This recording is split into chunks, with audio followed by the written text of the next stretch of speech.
Different writers talking about writing about sex, and it's bad when your significant other think it's about them, or even worse when they think it's your experience with someone else. And after reading it, I just concluded that no one wants to think of anyone else out of their age category having sex. That's what the real problem is. If they're around your age, then it's okay. If it's any younger or older, you know, don't want to visualize. Okay. Our next rouletter is joining us for the first time. She is reminiscing about the pursuit of the ideal love. Please welcome Udelle Robinson.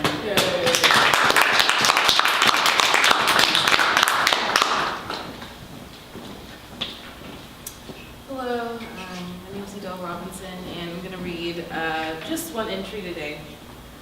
Fairly short entry from my blog. Levelwriter82wordpress.com. This one is called For a Reason.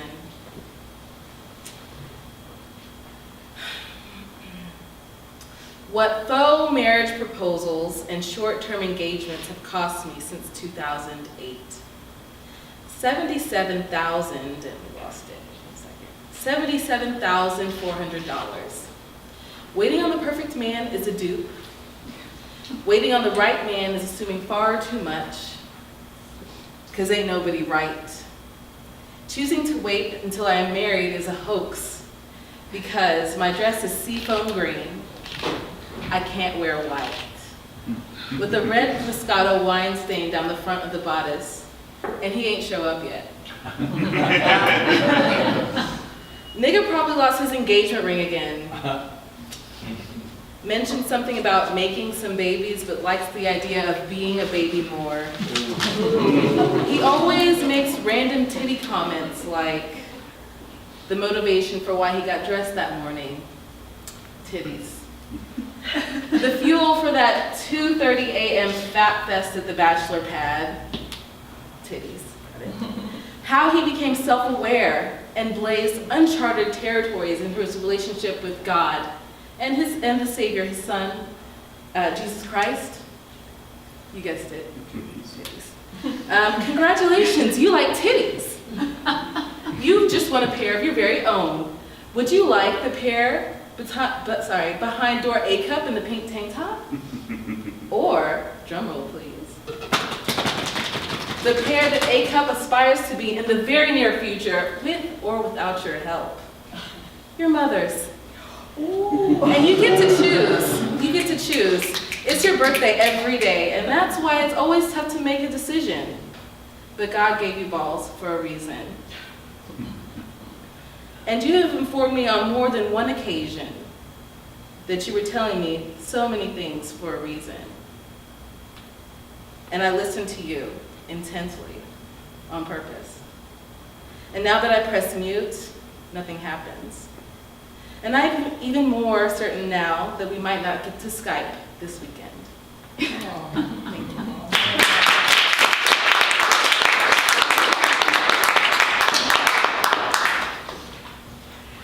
Now, the lucky duck who gets to follow that piece is also a first-time rouletter, and I hope he's going to show you his amulet of love, because he writes extensively about it in this next piece.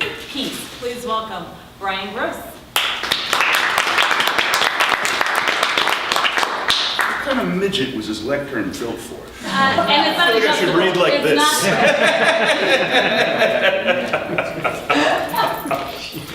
Show of hands, who's single in here right now? All right, cool. Everybody gets candy. Who else? Wow. Just pass it around. There's enough to go. Wow. All types of chocolate. So yeah. Happy Singles Awareness Day. So yeah, one of the words that Miss T threw at me was amulet, along with love. So we'll talk about that. We met online. We'd ashamedly admit to people who asked us.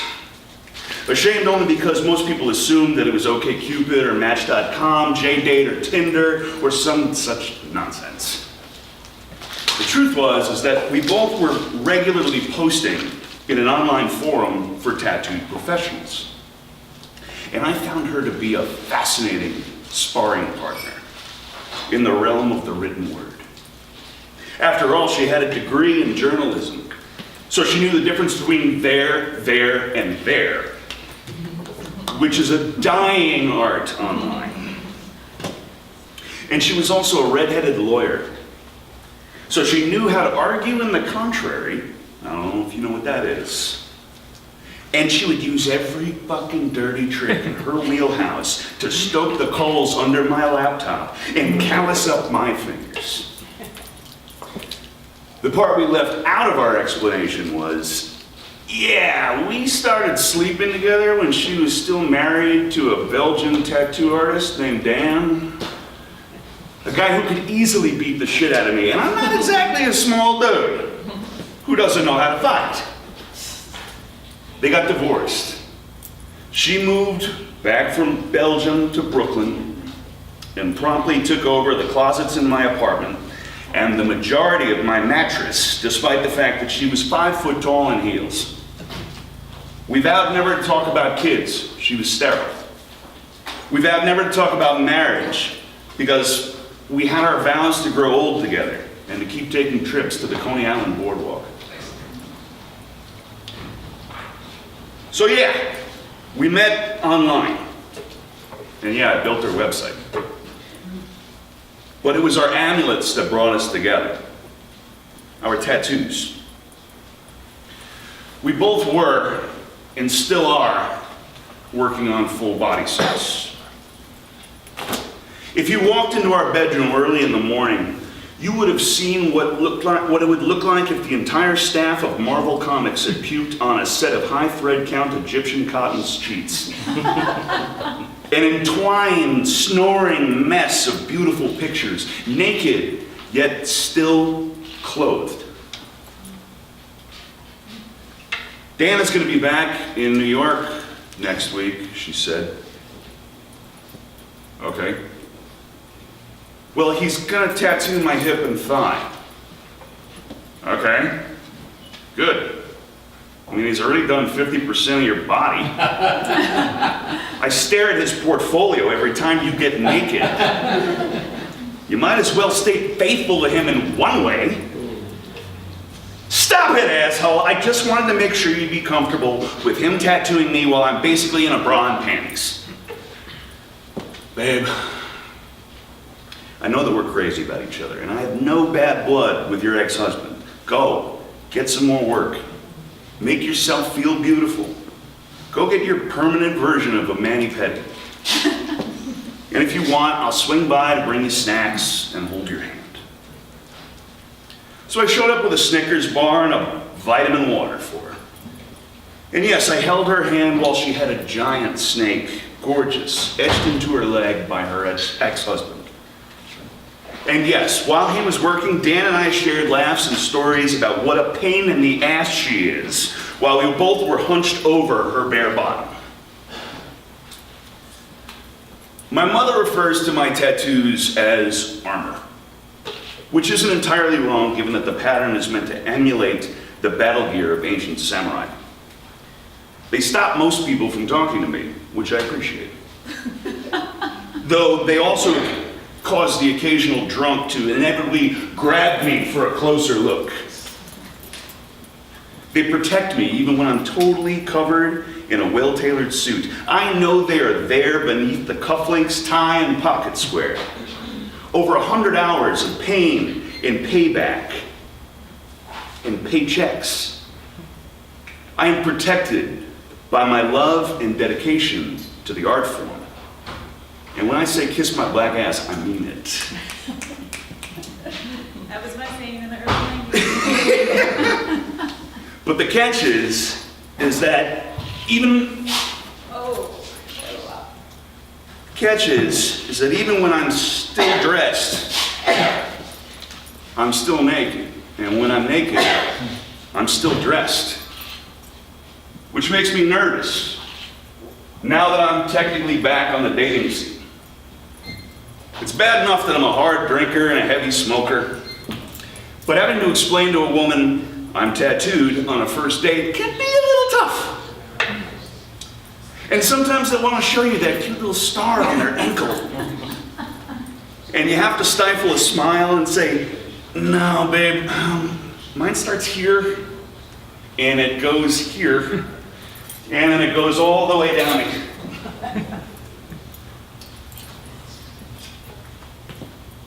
I never know if, I'm a horse of a different color. And I never know if a woman is going to find it repulsive after what I've done to my body. But I think it's beautiful, and it's my permanent amulet. And if a woman can't love it with me, I can't love her. Shit, even my mother said to me, I don't know why you're doing this, but I have to admit it's beautiful. Now, I'm not precisely worried that I'll never find love again, online or offline, because I know that I'm a good man beneath the pictures. But I am worried that an online picture of all the pictures might prevent someone from learning that fact. Thank you.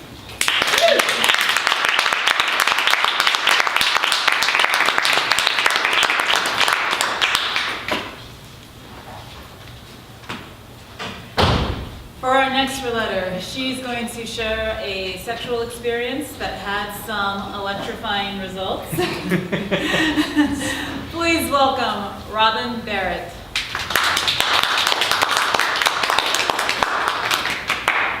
Yeah, I see these as little alternative Hallmark cards, and they're reverse Hallmark cards. Steel is not usually girly enough for me. I'm all satin gloves and silk blindfolds.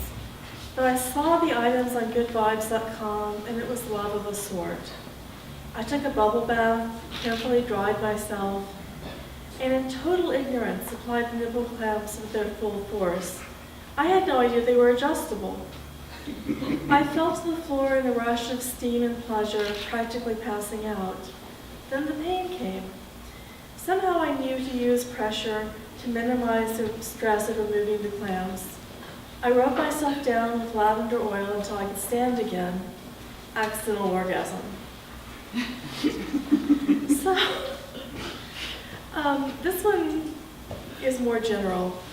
Fetish is kind of a cruel idea with a bad reputation. What's wrong with additional ways to experience pleasure? I regret that I don't have a jewelry fetish, but I do enjoy having people tell me I wear this stuff well. I like the weight of my rings and necklaces. I'm not really happy without jewels, although it makes me feel oddly virginal to go out barehanded. So I have to confess it's an affinity, not a sexual feeling. But why not? Maybe I can develop a real feeling from what is now simply a hobby. Thank you.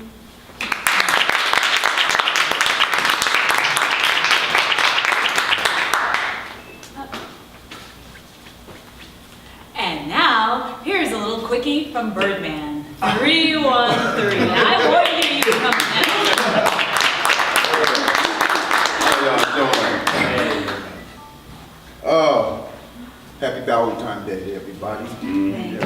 When I first wrote this, actually, this poem was supposed to have been for last month, but because all the things I was doing, I had to chop it down and, like she said, short, so I'm doing it for this month.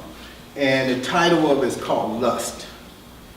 You make me want to throw you down, rip away modesty like cheap clothes, bare your soul to my naked need, claim you as mine. You make me want to turn you out, make you beg for release, to dangle you relentlessly from the edge, bringing you ever so close to your flood, but denying you the end. You make me want to twist your lust, turn your intricate positions into a sensitive desire, until bodies repeat the configuration of our minds. Mental and physical lust. Let's go down the valley, the kisses, the touches, the warmth, speaking in tongues. Sip me slow, drink me deep, for you are my hangover. Thank you.